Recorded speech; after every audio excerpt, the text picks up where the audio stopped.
In 1920, the design bureau of the well-known French company Louis Breguet began developing a new two-seat reconnaissance bomber. The work was led by the engineer and designer Michel Vuillerme.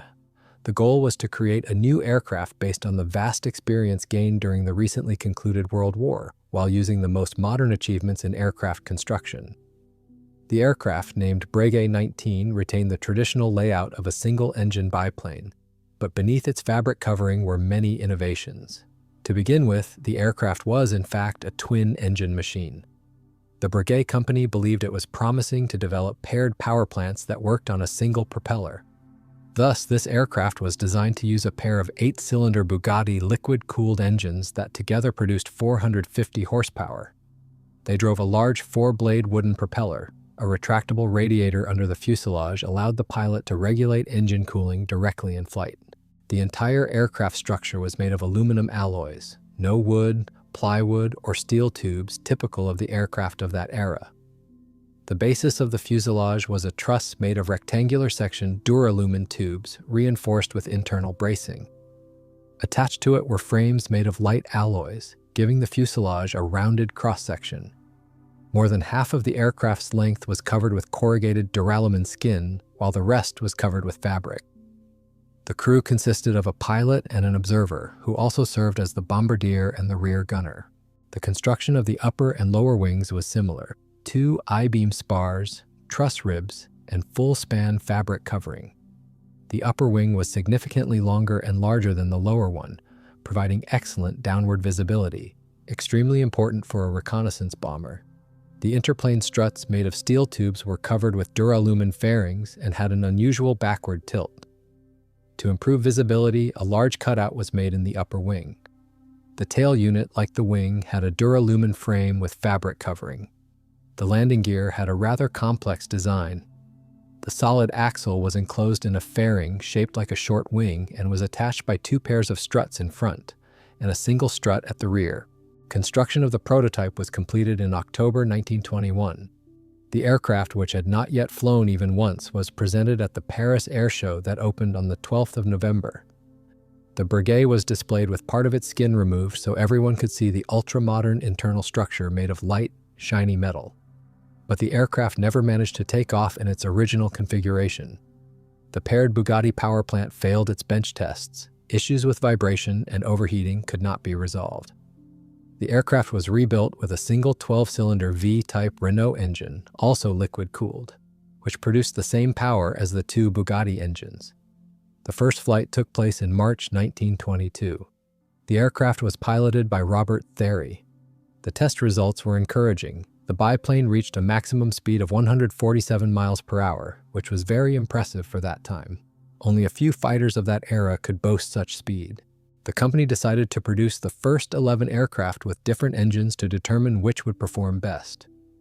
3 aircraft were equipped with Renault engines, 5 with slightly more powerful Renault engines rated at 480 horsepower. 1 had a Lorraine Dietrich 5-type engine rated at 370 horsepower. Another had a Lorraine Dietrich W-type engine rated at 450 horsepower. And the last one was fitted with an engine produced by Hispano-Suiza. All of these aircraft were made slightly longer than the first experimental prototype, with the fuselage extended by 10 inches. Other improvements were introduced as well. The horn-balanced rudder was removed, and fairings were added near the struts between the wings. The wing area was increased from 495 to 538 square feet. The landing gear was completely redesigned. The wing-shaped fairing on the axle was removed, and the complex system of braces was replaced with simple, single struts supported by several tension wires. The version equipped with the Lorraine Dietrich engine rated at 370 horsepower proved to be the lightest and the fastest. In August of 1922, while the first 11 aircraft were still under construction, the first experimental machine successfully passed official state tests organized by the Technical Service of the Air Force. The military immediately ordered a batch of 112 aircraft. The company's management was so confident in success that even before receiving the official order, they had already instructed their facilities to prepare everything necessary for mass production. And indeed, the production of this aircraft was expected to become large-scale. 2-seat multi-purpose aircraft, reconnaissance planes and light bombers, formed the backbone not only of the French Air Force but of the aviation of almost every country in the world at the time. The company expected large orders both from the French Army and from other nations. To make the aircraft suitable for different customers, the designers provided the option to install various types of engines, ensured fast and simple replacement of onboard equipment, and offered several armament configurations. The new aircraft was well suited for mass production, but this required a large amount of specialized equipment and tools, which cost considerable money. By taking on all of these expenses, the company was taking a risk, but risk paid off. In the following years, more than 2,000 aircraft were produced. In the autumn of 1924, the factory assembled the first production aircraft. They were built in two versions. One was a short-range reconnaissance plane, and the other was a light bomber. The variants differed in armament and equipment. Their machine gun armament was identical. In the front fuselage, there was a synchronized Vickers machine gun with ammunition for 500 rounds, and in the rear, the observer operated two Lewis guns mounted on a turret. A third Lewis gun fired downward and rearward through a hatch in the floor of the cockpit. The bomb armament, however, differed between the reconnaissance version and the bomber. The reconnaissance aircraft had a rack to the right of the pilot's seat, where 12 vertically mounted bombs of 22 pounds each were stored. The bomber also carried a rack for 32 bombs of 22 pounds, or for 8 bombs of 110 pounds, installed in the fuselage to the left of the main fuel tank. Additionally, it had underwing bomb racks capable of carrying 2 bombs of 440 pounds or 4 bombs of 220 pounds. Aerial cameras could be installed on both reconnaissance aircraft and bombers. Both types were equipped with radio sets. A little later, another version appeared, a long-range reconnaissance aircraft built on the basis of the bomber. On this version, the forward bomb rack was replaced with an additional fuel tank holding 106 gallons. While modernizing their biplane, the designers of the Breguet company gradually created an entire series of new variants. In addition to military aircraft, they also developed civilian versions. 2 of these, passenger aircraft, were produced in small series. The next version was designed from the very beginning for licensed production in Yugoslavia. It differed by having wings with rounded tips, and its total wing area was slightly smaller than that of the standard version. However, the span of the ailerons was slightly increased. 4 additional struts were added under the central section of the upper wing. The aircraft was fitted with a powerful Hispano-Suiza engine rated at 650 horsepower. Yugoslavia provided Breguet with 5 standard aircraft built in the country, which were converted into the new version. In August of 1930, they were delivered back to Yugoslavia. The aircraft successfully passed tests, and in terms of performance, they significantly surpassed all previous variants. The new modification was also offered to other potential customers. For Romania, 5 aircraft were built in the same August of 1930, but no additional orders followed from that country. 50 aircraft were assembled in 1932 for the Turkish Air Force. This aircraft was not distinguished by phenomenal speed or high-altitude performance. Yet this reliable machine set a whole series of long-distance records.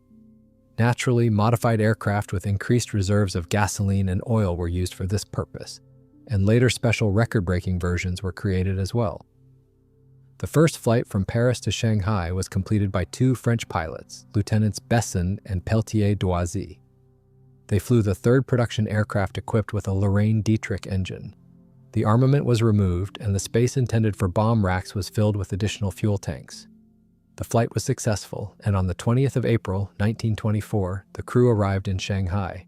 At the end of that same year, an improved version was prepared, named Grand Raid, meaning Great Flight. It was based on a production aircraft but fitted with a new fuel system.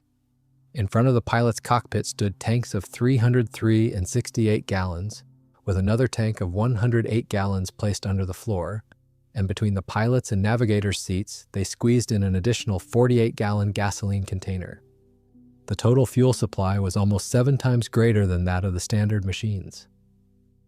In February of 1925, French military pilots Arichart and Lemaitre broke the world distance record in the Grand Raid, covering a route of 1,967 miles from Étampes in France to Villas-Cisneros in Spanish Sahara. A month later, Belgium created its own record-breaking modification of the Breguet. The workshops of the Belgian Air Force converted the aircraft into a 3-seater, with the 3rd crew member being a flight mechanic, and equipped it with a Hispano-Suiza engine.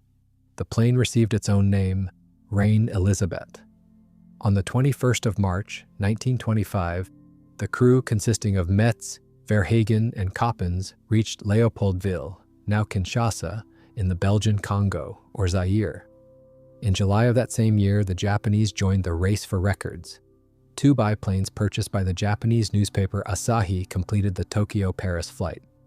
The pilots were Hironori Abe and Kenji Kawachi. At the beginning of 1926, 3 production aircraft were taken from the assembly shop to be converted into a new, even longer-range modification of the Great Flight. The crew cockpit was shifted backward, freeing space for 2 large fuel tanks placed one behind the other. The forward tank holding 291 gallons, and the rear one holding 264 gallons. 2 additional tanks of 108 gallons each were placed on the sides. The span of the upper wing was increased to 52 feet. The fuselage and wing received several localized frame reinforcements. One machine was fitted with a Hispano-Suiza engine, while the other 2 carried Renault engines. Almost simultaneously, one of the early series Breguet aircraft underwent a similar modification and was fitted with a Farman engine. On the 15th of July, 1926, one of these aircraft, with a crew consisting of Captain Guerrier and Lieutenant Dordilly, landed in Omsk, setting a new world record for non-stop flight distance. The new achievement amounted to 2,930 miles, but it did not last long. Already on the 31st of August through the 1st of September, another Breguet equipped with a Farman engine flew 3,230 miles from Paris-Le Bourget Airport to the Persian city of Bandar Abbas. This aircraft was piloted by Lieutenant Chalet and Captain Weiser. A month and a half later, the chief pilot of the Breguet company, Costes, together with Captain Rignot, broke this record as well, flying 3,352 miles. In June of 1927, Costes and Rignot attempted to improve their result, but the attempt ended with a forced landing in Nizhny Tagil. The aircraft returned to France on a railway platform. After this, the Breguet was subjected to a new modification. It was fitted with a more powerful Hispano-Suiza engine rated at 600 horsepower and received additional fuel tanks of 158 gallons installed in the wings. The right side 108-gallon tank was removed, replaced by a compartment for mail. Since part of the new flight route was to pass over the sea, inflatable busted floats were mounted in case of an emergency landing on water. On the 10th of October 1927, this aircraft began its round-the-world journey. The crew, civilian pilot Costes and military pilot Dewasso-Lebris, flew around the globe except for the segment from San Francisco to Tokyo, where the aircraft was transported across the Pacific Ocean on the deck of a steamship.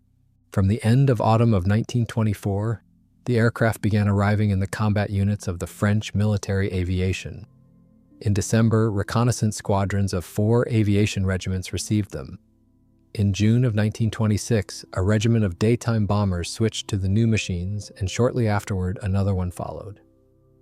By the end of the 1920s, these aircraft had become the most widespread machines of French aviation in the metropole. Later, they were also sent to the colonies, Lebanon, Algeria, and Morocco. The aircraft performed the functions of short-range reconnaissance planes, artillery spotters, light bombers, and also heavy 2-seat fighters, both daytime and nighttime. The aircraft of the fighter squadrons did not have any special equipment. Opinions differ regarding their gun armament. According to one viewpoint, the night fighters differed from the reconnaissance versions only in their method of employment. According to another, special modifications were carried out to install a second synchronized machine gun. The French aircraft never had a chance to see real combat. The first to begin leaving the stage were the daytime escort fighters. From April of 1929, newer aircraft began to replace them in these squadrons. The light bombers served longer. Only in April of 1931 did one bomber squadron receive the first dozen new Amiot aircraft. At the beginning of the 1930s, part of the bombers underwent modernization, during which their engines were replaced with newer ones. In July of 1932, 456 aircraft served in combat units in the metropole, another 34 in Africa, and 212 in auxiliary and training units. A large number of reserve machines were kept in storage. In 1932, all squadrons of one regiment switched to new equipment. In February of the same year, another regiment received twin-engine Loire-Olivier bombers. Around the same time, more modern short-range reconnaissance aircraft began arriving from the factories. As of December 15, 1932, 3 escadres, by that time the French Air Force had already switched to the new structure, had 37 aircraft each. 19 machines served in one of the groups of another escadre and another 34 in a separate escadre. The last to switch to the new equipment were the night fighter escadres. In fact, they were also formed last. Strictly speaking, there had been no actual formation at all. Several squadrons of daytime light bombers were simply renamed as night fighters in 1931. As of December 15, 1932, France had 4 night fighter squadrons with 10 aircraft each. In 1934, one of them was rearmed with single-seat machines, and in the first half of the following year, the remaining 3 received new Muro monoplanes to replace the old Breguet aircraft. After that, no old Breguet machines remained in combat units in the metropole. As of January 1, 1936, the French Air Force still had 116 Breguet aircraft, and by January 1, 1938, only 10. That same year, they were written off. By the beginning of the Second World War, not a single aircraft of this type remained in French aviation. As already mentioned, up to 70% of all Breguet aircraft went for export. As early as 1924, 4 aircraft were ordered by the central government of China. Shortly afterward, the dictator of northern China, Zhang Zuolin, purchased 70 aircraft with Lorraine Dietrich engines. It is unknown whether they took part in the armed conflict with the Soviet Union on the Chinese Eastern Railway, but during the Japanese invasion of 1931, these machines saw limited combat. Greece collected money for purchasing the Breguet aircraft bit by bit, creating a special voluntary donation fund. In the end, they gathered enough for 30 aircraft. In 1925, these machines entered service with the 1st and 3rd Aviation Regiments, which were being formed in Athens. Romania in 1926 placed an order in France for 50 reconnaissance and light bomber aircraft, later adding another 108 modernized machines. Romania made its final purchase in 1930, acquiring a dozen of the newest Breguet aircraft. Turkey purchased 20 aircraft with Lorraine Dietrich engines. They were used to equip 1 regiment. The largest buyer of the Breguet was Poland. In early 1925, a Polish procurement commission arrived in Paris. As evaluation samples, the Poles purchased 2 aircraft. On another aircraft, the commander of the Polish military aviation, General Zagorski, flew from Paris to London. He liked the aircraft so much that immediately after his return, an agreement was signed for the delivery of 250 Breguets over 5 years. The first batch arrived within a month. The Poles mastered the new equipment fairly quickly.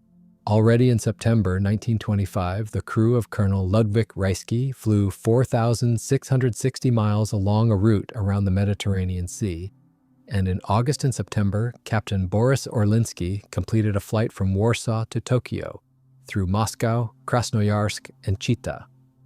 In Japan, the Polish pilots were awarded Orders of the Rising Sun. On the return flight from the Japanese capital, the aircraft encountered a storm. A large piece of fabric was torn off one wing. For symmetry, the pilots tore off approximately the same amount from the other wing and safely completed the flight. By the end of 1928, only about 50 Breguets had been delivered to the Polish Air Force. They equipped the 13th and 14th Squadrons. The rest of the aircraft arrived by 1930. In most cases, the machines arrived in crates and were assembled at the Warsaw factory and at the aviation workshops in Deblin. In total, the Poles received 253 Breguets. The vast majority of them belonged to the standard modification, but there were also about 20 reconnaissance variants. In peacetime, the relatively small Polish Air Force did not need such a quantity of equipment, so 1,500 aircraft were placed in storage. However, during the period of most intensive use, 23 squadrons flew the Breguet, including 15 combat units. In Poland, the Breguet aircraft were used as reconnaissance machines as well as light bombers, both during the day and at night. The night versions were equipped with special illumination, landing headlights, navigation lights, and instruments for celestial navigation. As bombers, the French Breguets served for only a short time. Already from 1930, they began to be replaced by twin-engine and tri-motor aircraft. However, in the frontline squadrons that directly supported the army on the battlefield, these aircraft continued flying for longer. But when the Polish Karas monoplanes appeared, the French machines began to be transferred to training units, sent to storage, or sold. At the beginning of 1936, 90 Breguets remained in combat units, and by the end of that year, not a single aircraft was left. In March 1939, during large-scale maneuvers, the stored aircraft were used as primitive early warning machines. They circled around Warsaw, monitoring the airspace. They were also used to train personnel of the air observation posts. When Germany attacked Poland in September of that same year, several dozen brigades were still listed in reserve, according to various estimates from 20 to 99 aircraft. But they did not take part in combat operations. Some of these aircraft were destroyed by the Germans during air raids on airfields, and the rest were burned by the Poles themselves during the retreat.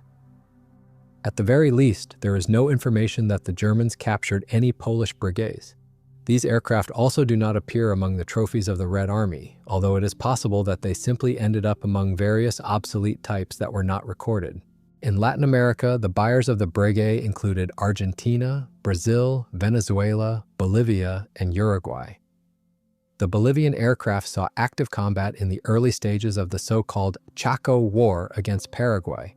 Many countries purchased the Breguet only for study, to familiarize themselves with the innovations of French aircraft manufacturing.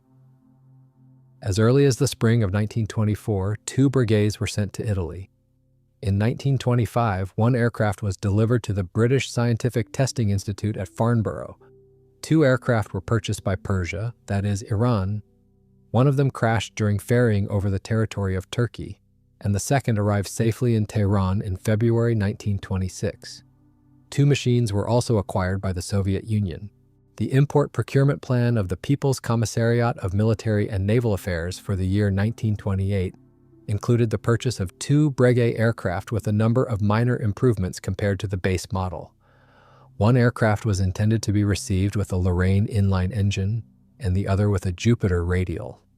The order was placed through the Soviet embassy in Paris. Later, the plans changed, and 1 biplane was purchased with a 600-horsepower Lorraine Dietrich, while the second received a more powerful Hispano-Suiza engine. The order was fulfilled quite quickly. Already in December of 1928, both aircraft completed their tests in France. They were issued French airworthiness certificates in which the machines were listed as transport aircraft. In reality, however, they were combat machines. They had bomb sights and bomb racks. The machine guns, truth be told, were not installed, but the turret was mounted. In this configuration, in the spring of 1929, the Breguets arrived in Moscow. The first to undergo testing was the version equipped with the Hispano-Suiza. The tests were conducted in May and June. The crew consisted of the pilot Kozlov and the navigator Shishkin. The task was to determine whether it was advisable to produce the French aircraft in the Soviet Union and to adopt it into service with the Red Army. The flight characteristics and aerobatic capabilities of the French Breguet were evaluated quite highly by Soviet specialists.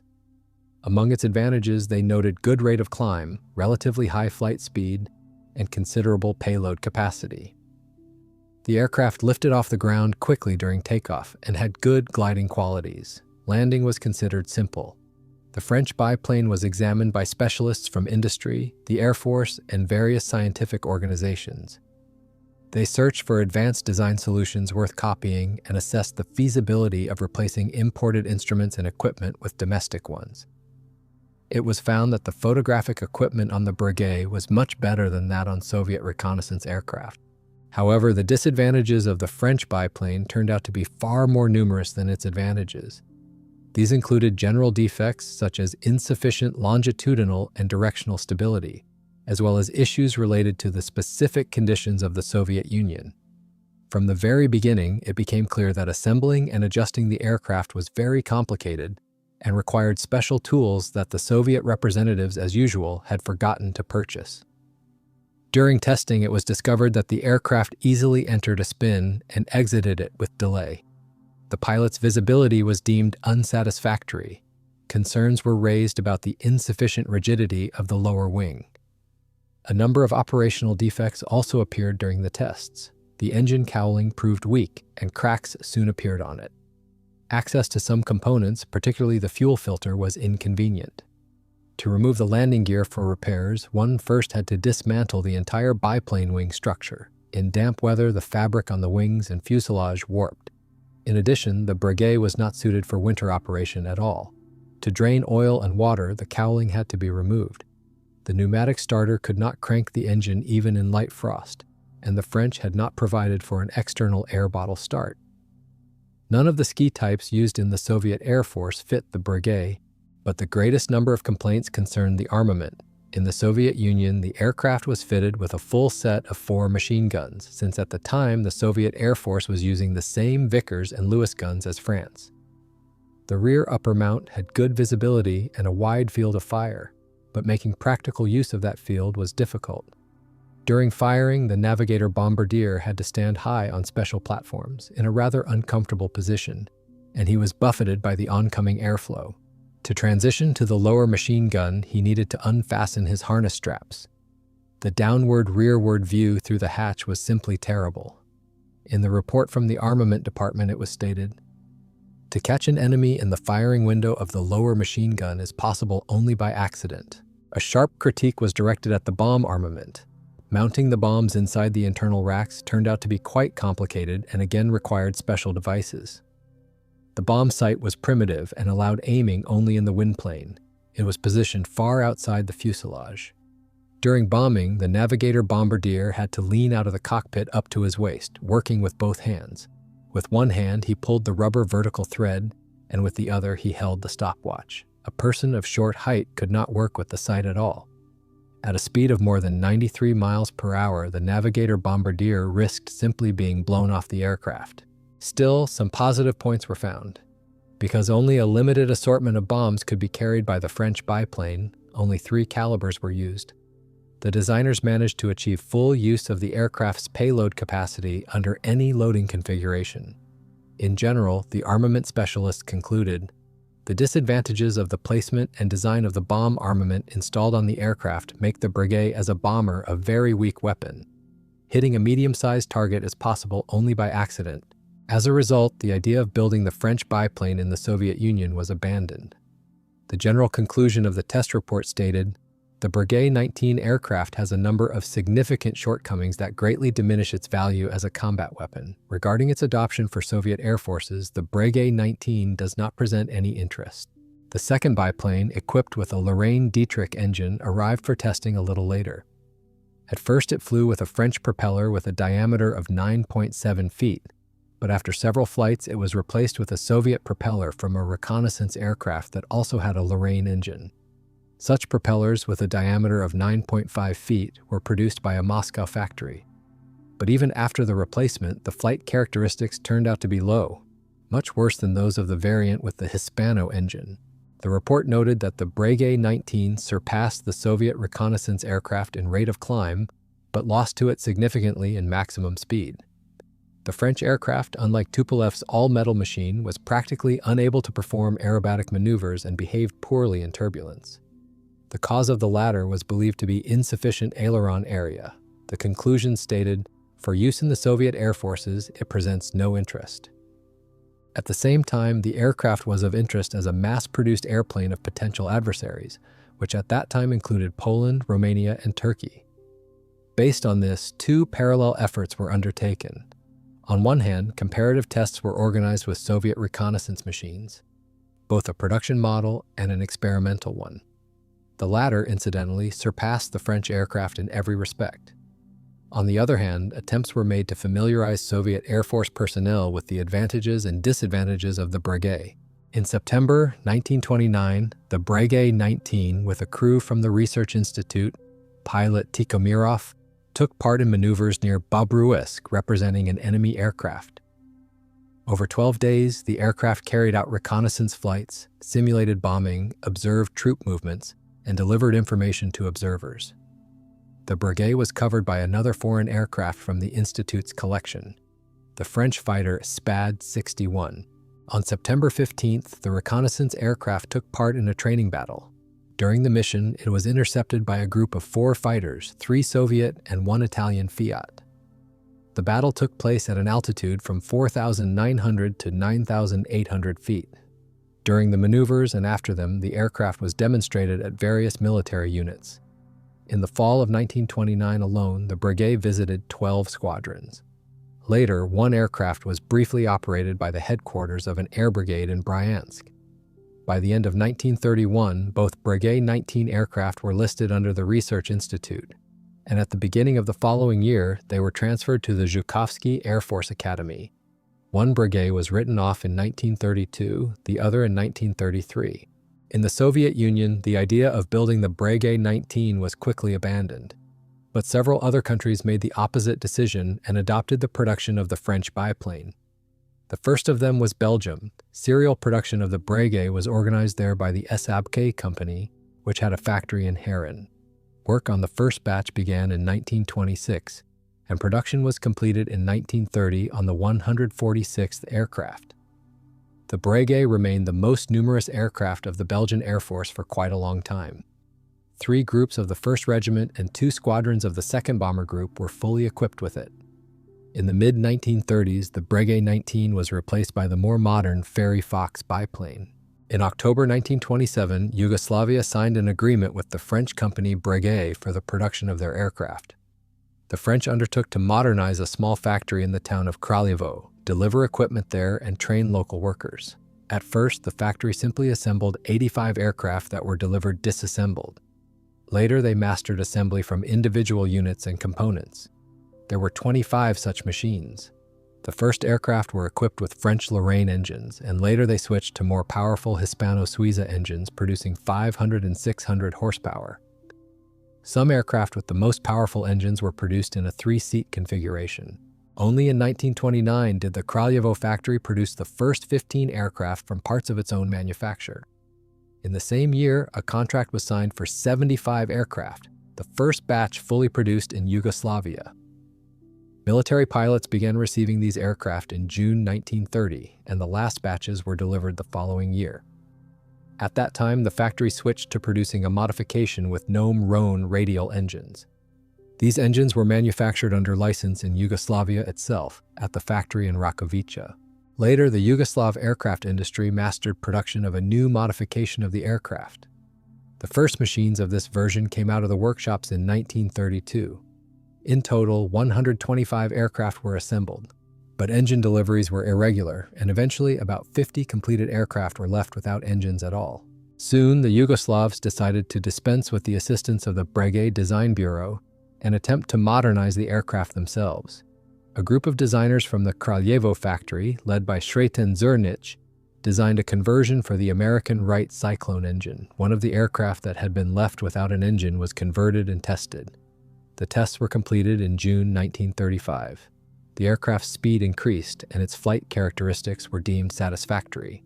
The stored airframes were delivered to the Icarus factory in the city of Zemun, where 48 aircraft were fitted with American engines. The first of them took to the air on December 11, 1936, and the last were delivered to the military in November of the following year. Pilots did not like this modification. The American engine proved too powerful for the Breguet airframe. Because of this, several aircraft simply broke apart in midair. Flying this version also became significantly more difficult compared to earlier variants. Nevertheless, the Breguet remained the most widespread aircraft of the Yugoslav Air Force for a long time, making up as much as half of its fleet. The aircraft were used as light bombers, reconnaissance aircraft, and training machines. In 1938 and 1939, a significant number of the older variants were retired or transferred to flight schools, but many aircraft survived until Yugoslavia entered the Second World War. By the end of the year, the Republicans were actively using the Breguet aircraft as light daytime bombers. They bombed Saragossa, Toledo, and Huesca. They were flown not only by Spanish crews, but also by foreign volunteers. In the middle of August 1936, an international squadron was formed from the foreigners. It consisted of 2 flights of twin-engine Pot 54 bombers and 1 flight of Breguet aircraft. Later, another international squadron was formed on the Breguet. Soviet volunteer pilots also managed to fight on the Breguet. Their first group arrived in Spain in September 1936, when aircraft from the Soviet Union had not yet been delivered. They had to master whatever was available at the moment. This is how Vladimir Vladimirovich Puzekin described the French machine. A bulky 2-seat biplane, poorly suited for precise bombing and, even for those times, a terribly slow aircraft. One of the Breguet flights was commanded by Vasily Sergeyevich Kolzunov. His wingmen were Grigory Nikolaevich Tupikov and Paolo Ghibelli. The latter, although born in Italy, was also a commander in the Air Force of the Red Army. The navigators were mostly Spaniards. Georgy Kristoforovich Petrov, a technician from the Air Force Research Institute, flew with Ghibelli. The enemy already had Italian Fiat fighters at that time. The Republicans, however, lacked fighters of their own, so they most often flew without any escort, hiding within the folds of the mountainous terrain. On the Aragon front, the Spanish squadron Alas Rojas, meaning Red Wings, operated successfully from its base in Sariñena. At the end of August 1936, it detected and destroyed 2 railway trains carrying insurgents.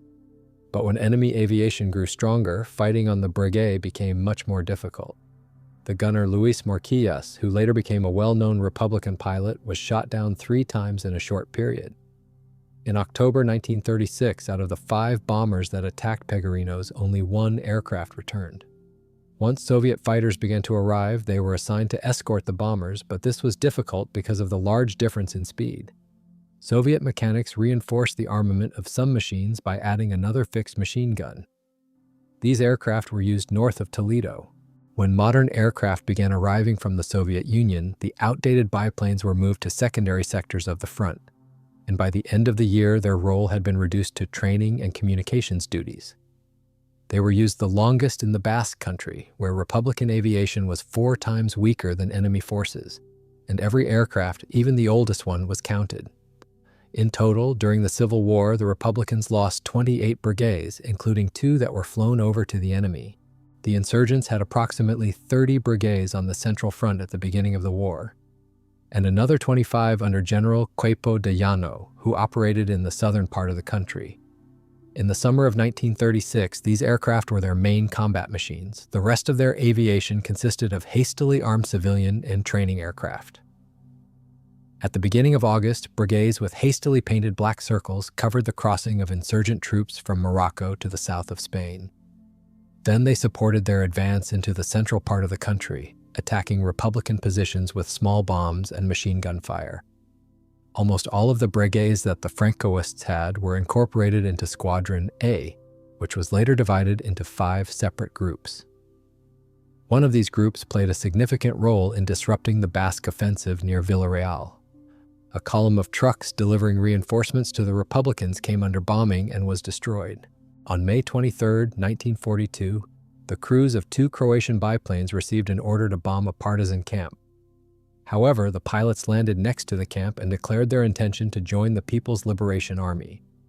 These were the first aircraft of the new Yugoslav Air Force. The Croatians tried to bomb them immediately, but they destroyed only the decoys set up by the partisans. On June 4th, the Breguet aircraft carried out the first combat sortie in the history of the aviation of the People's Liberation Army of Yugoslavia. The plane dropped the bombs that had originally been intended for the partisans on its former airfield in the city of Banja Luka. Then the pilots flew over the city, scattering leaflets. Anti-aircraft gunners were waiting for them there. The damaged aircraft made an emergency landing. The pilot shot himself, and the navigator was captured and executed. In February of 1943, the Croatian Air Force took part in a major military operation called Vice II. German command, together with the Croatians, attempted to drive the partisans out of several regions of Bosnia. This time, the Croatian aircraft were dropping supplies for the Ustaše detachments, which had been encircled and cut off from their main forces by fighters of the People's Liberation Army of Yugoslavia. During one of these operations, the partisans shot down 1 aircraft. By autumn, the number of combat-capable Croatian planes had decreased to 12 machines. In October of 1943, another crew deserted from the Ustaše. The aircraft flew across the Adriatic Sea and landed at an Allied airbase in Italy. The 2 remaining planes that the Croatians still possessed became partisan trophies in April of 1945. They were found at a newly liberated airfield in Sarajevo. The machines were inspected and tested. It turned out they were still capable of flying. They began to be used just as before, with only one difference. Now the shattered remnants of the Ustaše were hiding in the mountains. The war ended, Germany capitulated, yet in Yugoslavia, the final bands of collaborators were still being cleared out of their mountain hideouts. Only in 1946 did the veteran aircraft finally leave the stage. Two examples of this famous machine have survived to this day, and both became renowned for their record-setting flights. The Spanish aircraft, which once flew to Brazil, is now preserved in a museum at the Cuatro Vientos airfield near Madrid. And the famous French aircraft remains a jewel of the collection of the Aviation Museum in Le Bourget.